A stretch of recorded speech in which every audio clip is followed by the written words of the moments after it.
মানৱ চেণ্টাৰৰ নতুন ভিডিঅ' এটালৈ সকলোকে স্বাগতম জনাইছোঁ। তো আজি মই আপোনালোকক অসম চৰকাৰে ৰূপায়ণ কৰিবলৈ ওলোৱা এখন নতুন আঁচনিৰ বিষয়ে জনাব বিচাৰিছোঁ, যিখন আঁচনিৰ অধীনত বিবাহিত দম্পতীসকলে অসম চৰকাৰৰ ফালৰ পৰা এক আৰ্থিক অনুদান লাভ কৰিবলৈ সক্ষম হ'ব। তো এই বিশেষ আঁচনিখন অসম চৰকাৰৰ অনুসূচিত জাতি উন্নয়নৰ বাবে যিটো বিভাগ আছে, সেই বিভাগটোৰ ফালৰ পৰা ৰূপায়ণ কৰিবলৈ ওলোৱা হৈছে। তো আঁচনিখনত আপোনালোকে এপ্লাই কৰি যদিহে যোগ্য বিবেচিত হয়, তেন্তে অসম চৰকাৰৰ ফালৰ পৰা এক আৰ্থিক অনুদান লাভ কৰিবলৈ সক্ষম হ'ব। তো এই আৰ্থিক অনুদানটো কিমান পৰিমাণৰ হ'ব সেয়া এতিয়ালৈ অসম চৰকাৰৰ ফালৰ পৰা উল্লেখ কৰা হোৱা নাই। গতিকে বিবাহিত যিসমূহ দম্পতি আছে তেওঁলোকে এই আঁচনিখনত এপ্লাই কৰি চৰকাৰৰ ফালৰ পৰা এই আৰ্থিক অনুদান লাভ কৰিবলৈ সক্ষম হ'ব।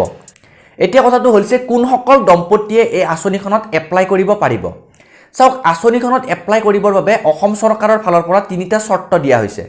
তো যিহেতু এই আঁচনিখন অসম চৰকাৰৰ অনুসূচিত জাতি উন্নয়ন বিভাগৰ ফালৰ পৰা ৰূপায়ণ কৰি থকা হৈছে, গতিকে বিবাহিত দম্পতিৰ যিকোনো এগৰাকী সদস্য SC বা অনুসূচিত জাতিৰ হ'ব লাগিব আৰু আনগৰাকী জেনেৰেল বা সাধাৰণ শ্ৰেণীৰ হ'ব লাগিব। যদিহে স্বামী জেনেৰেল তেন্তে পত্নী SCৰ হ'ব লাগিব আৰু পত্নী যদিহে জেনেৰেল তেন্তে স্বামী SC হ'ব লাগিব।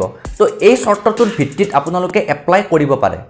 ইয়াৰ উপৰিও আপোনালোকে এই আঁচনিখনত এপ্লাই কৰিবৰ বাবে বিবাহিত দম্পতিগৰাকী এপ্ৰিল 2019ৰ পৰা মাৰ্চ 2021ৰ ভিতৰত বিবাহ পাশত আবদ্ধ হোৱা হ'ব লাগিব।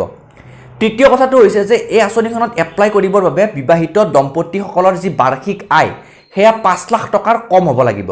তো এই তিনিটা চৰ্তৰ ভিত্তিত আপোনালোকে আঁচনিখনত এপ্লাই কৰিলে চৰকাৰৰ ফালৰ পৰা এক আৰ্থিক অনুদান লাভ কৰিবলৈ সক্ষম হ'ব।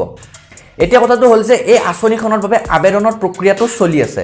যদিহে আপোনালোকে এই আঁচনিখনৰ বাবে যোগ্য হয়, তেন্তে ইয়াত এপ্লাই কৰিব পাৰে। এপ্লাই কৰাৰ যি লাষ্ট ডেট সেয়া হৈছে 3 ডিচেম্বৰ। তো এপ্লাই কেনেকৈ কৰিব লাগে সেই প্ৰক্ৰিয়াটো মই আপোনালোকক নেক্সট ভিডিঅ'টোত জনাই দিম।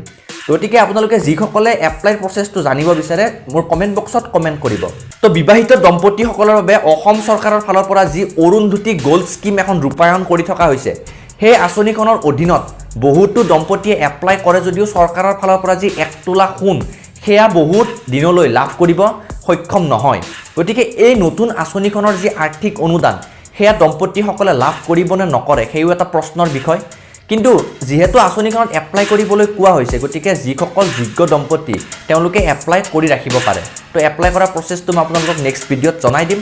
তো এই ভিডিঅ'টোত ইমানখিনিয়ে। যদিহে আপোনালোকে ভাল পালে তেন্তে এটা লাইক কৰিব আৰু আহিবলগীয়া নতুন ভিডিঅ'সমূহৰ বাবে চেনেলটো ছাবস্ক্ৰাইব কৰি ৰাখিবলৈ নাপাহৰিব।